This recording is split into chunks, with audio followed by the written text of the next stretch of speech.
बिस्मिल्लाहिर्रहमानिर्रहीम। अस्सलाम वालेकुम। मैं आपका मेज़बान राजा यासर। खान साहब ने आज गुजरांवाला में जलसा किया और ये 2 माह में खान साहब का दूसरा जलसा हुआ गुजरांवाला में, और गुजरांवाला ने भरपूर शिरकत करके इस जलसे को कामयाब बनाया। लाखों की तादाद में लोगों ने शिरकत की। इस जलसे में जाने से पहले खान साहब रावलपिंडी से चकराला एयरबेस से प्राइवेट जेट लेके गुजरांवाला के लिए रवाना हुए थे कि जो ही टेक ऑफ किया जहाज़ ने तो उसमें कोई फ़नी ख़राबी पैदा होगी, जिसकी वजह से खान साहब ने इमरजेंसी लैंड किया और वहाँ से वो बाय रोड गुजरांवाला गए। और ये इन हफ्ते में दूसरा इंसिडेंस ऐसा है कि इससे पहले हफ्ता एक पहले खान साहब के स्क्वाड में एक गाड़ी को आग लग गई थी अचानक, और अब खान साहब के जहाज़ में जिसमें वो सफ़र करने लगे थे वो फ़नी ख़राबी, इस पर क्वेश्चन मार्क लगते हैं। मुतअद्दिद हलकों से या हुकूमत से हमारी अपील है कि इसकी तहकीकात करवाई जाए, क्योंकि ये इंसिडेंट पाकिस्तान में पहली मरतबा नहीं हो रहे। बेनज़ीर के साथ भी यही हुआ,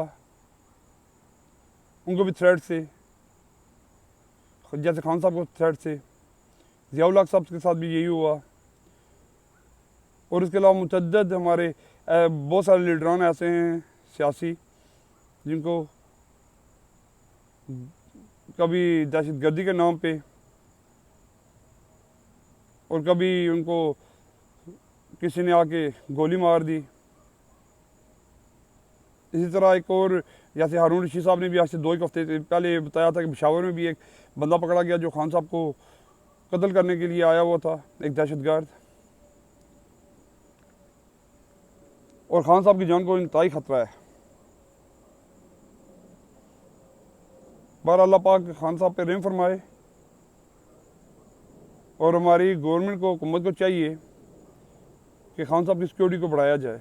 हालांकि उनकी सिक्योरिटी को और कम कर दिया गया है, चाहे वो वफाक में हो चाहे वो आगे पीछे कहीं पे भी। खैर, खान साहब ने गुजरांवाला में जलसे से खिताब करके उन्होंने मोस्टली वही पुरानी बातें दोहराई हैं जिनमें वो आगे का लाएमल तो कह रहे थे, लेकिन कुछ समझ नहीं आई कि आगे का लाएमल क्या है। कि उसका उन्होंने वही फिर बात की है कि बाद में बताएंगे, और बाद में क्या बताएंगे ये अभी तक समझ नहीं आई। कि हर जलसे में वो यही कहते हैं कि मैं अपना अगला लाएमल आपको बताऊंगा, तैयार है ना। कौम तो तैयार है, लेकिन खान साहब को मेरे ख्याल में हर जलसे से पहले बता दिया जाता है कि खान साहब आपकी फेवर में कुछ आ रहा है, सब्र कर जाएँ, एक्सट्रीम कदम मत उठाइएगा। और खान साहब वही करते हैं, ऐलान करते करते रह जाते हैं, चाहे वो लॉन्ग मार्च का हो, चाहे लोगों को बाहर निकालना हो, छोटी मोटी रैलीज करना हो हर इलाके में। लेकिन खान साहब ने फिर अगले लाएमल का लॉलीपॉप दे के लोगों को घर भेज दिया। खैर, लेकिन इस जलसे में खान साहब ने और बताया कि ग़ुलामी 4 किस्म की होती है। एक तो कोई भी कौम जो है मुल्क दूसरे मुल्क पे जंग के दौरान कब्ज़ा कर ले, और दूसरी ग़ुलामी होती है ज़हनी ग़ुलामी, जो हमारे सियासतदान बेहतरीन तरीके से सर अंजाम दे रहे हैं। खान साहब ने बताया कि जब उन्होंने आखिरी दौरा किया था रशिया का, तो उन्होंने प्यूटन से बात भी की थी। प्यूटन से उन्होंने कहा भी था कि ये जो आपकी जंग हो रही है, इस जंग से गैस की प्राइस और ऊपर चली जानी है। तो प्यूटन ने उनसे कहा भी था कि हम आपको 40% कम प्राइस पे तेल की सप्लाई फ्राहम कर सकते हैं। खैर, इस पे कोई अभी रिटर्न एग्रीमेंट तो नहीं हुआ था, वर्बली बात हुई थी। और इसके साथ साथ गंदम की भी बात हुई थी जो डिस्काउंटेड रेट पे हमें मिल सकती थी। और खान साहब ने इन जो हमारे सियासतदान हैं इनकी औलादों की भी बात की जो फिटे हुए हैं, और ये तैयार हैं जी कि अभी दादा साहब गए, अब्बा साहब आए, अब्बा साहब गए, अभी भाईजान आ रहे हैं, बेटा या बेटी आ रही है, और उसके बाद उनकी भी औलाद आगे से रेडी है, और हम गुलाम दर गुलाम बने हुए हैं। लेकिन अब कौम जाग चुकी है। अब इज़ इनफ, अब गुलामी नहीं करनी। ये कोई बादशाह तो नहीं है ना पाकिस्तान कि इसमें बादशाह सलामत नवाज शरीफ साहब आए, बादशाह सलामत नवाज शरीफ के बाद उनके भाई गद्दी नशीन शहबाज शरीफ साहब आए, फिर भाई उनकी बेटे हमजा शहबाज आ गया, फिर मरीम नवाज आ गई, फिर जुनैद सफदर आ गया, और इसी तरह जरदारी की साइड पे, इसी तरह असफंद यार वली की साइड पे, इन सारे या मौलाना फजल रहमान की जो ख़ानदान है उनकी। इस मुल्क में एक आम आदमी को या एक पढ़े लिखे आदमी को आगे आने का हक नहीं है कि आगे आके मुल्क की भाग दौड़ संभाले। इसमें हम इस मुल्क को वही बंदा या इस इलाके या इस जिस गांव का या जिस शहर का चौधरी है वही संभालेगा, या उसकी औलाद संभालेगी, या उसका बाप दादा संभालता है। कोई पढ़ा लिखा बंदा नहीं आ सकता। और भी खान साहब ने यह भी बताया कि ग़ुलामी यह भी होती है कि आप ज़हनी तौर पर अपने से बड़े मुल्कों को भी अपना माई बाप समझना शुरू हो जाते हैं कि जो कहते हैं आप वही करना शुरू हो जाते हैं। आपकी अपनी कोई क्रेडिबिलिटी नहीं होती, क्योंकि अगर आपकी क्रेडिबिलिटी होती, अगर खान साहब उतरे भी थे या उनको उतारा गया था रजीम चेंज के नतीजे में, और रशिया में कम प्राइस पे दे रहा था चीज़ें, तेल और गंदम दे रहा था, तो हम क्यों नहीं रशिया की तरफ गए। हमारे तमाम ममालिक से अच्छे ताल्लुकात होने चाहिए, लेकिन अपना मुफाद, कौम का मुफाद सबसे पहले होना चाहिए, उसके बाद में कोई और चीज़।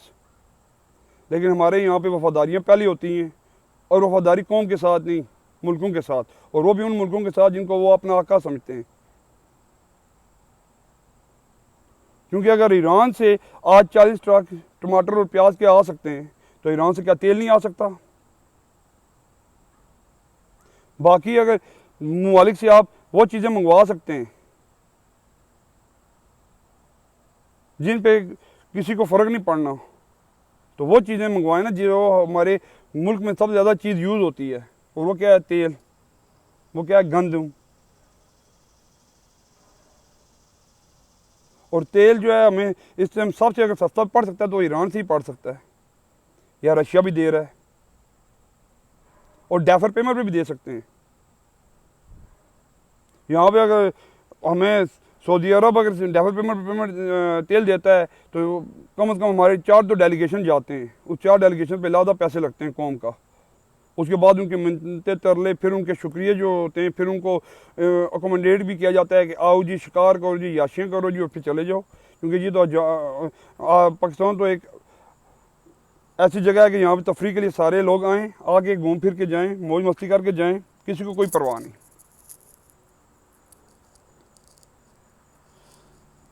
और आज नजम शरीफ साहब ने भी एक बयान दिया है, पता नहीं उसमें सच्चाई कितनी है, क्योंकि उनकी चिड़िया अक्सर बोलती तो है, लेकिन मेरे अंदाजे से तो उनकी मोस्टली खबरें बेकार ही होती हैं, क्योंकि वो पता नहीं किस दुनिया में होते हैं। और आज कह रहे थे कि इमरान खान की ऑलमोस्ट डील हो गई है, या इस्टेब्लिशमेंट हार मान गई है और इलेक्शन की तरफ जा रही है। ऐसी कोई चीज़ नज़र तो नहीं आ रही। खैर अल्लाह करे। और हमारी रिक्वेस्ट भी है मुक़द्दस हलकों से कि मेहरबानी फरमाएं, इस मुल्क को स्टेबिलिटी की तरफ लेके आएँ और इलेक्शन साफ़ और शफाफ तरीके से करवाएं, ताकि मुंतखब हुकूमत आए और पाकिस्तान का निज़ाम बेहतरीन तरीके से चले। क्योंकि बकौल खान के इस टाइम जो ग्रोथ है पाकिस्तान की 17 साल में इतनी बेहतरीन ग्रोथ नहीं थी जितनी बेहतरीन ग्रोथ खान साहब की हुकूमत में हो रही थी। पहले 3 साल में 5.6 पे जा रही थी, उसके बाद 6% पे आ गई थी। और अभी तो जैसे मैंने कल भी कहा था कि ये 0.5% पे आई हुई है, लेकिन एंड ऑफ द ईयर ये कह रहे हैं कि ये नेगेटिव में भी जा सकती है। और अगर इस टाइम अगर इसी पोजीशन पे भी रही और नेगेटिव पे भी आ गई तो इस मुल्क का क्या बनना है, इस मुल्क के गरीब का क्या बनना है। हमारे पास आगे हम कौन सी ऐसी चीज़ एक्सपोर्ट कर रहे हैं? हम तो कोई चीज़ ऐसी एक्सपोर्ट नहीं कर रहे। हर चीज़ तो हम इंपोर्ट कर रहे हैं, हर चीज़ तो हम बाहर से मंगवा रहे हैं, चाहे मशीनरी से लेके खाने पीने की चीज़ें तक हों।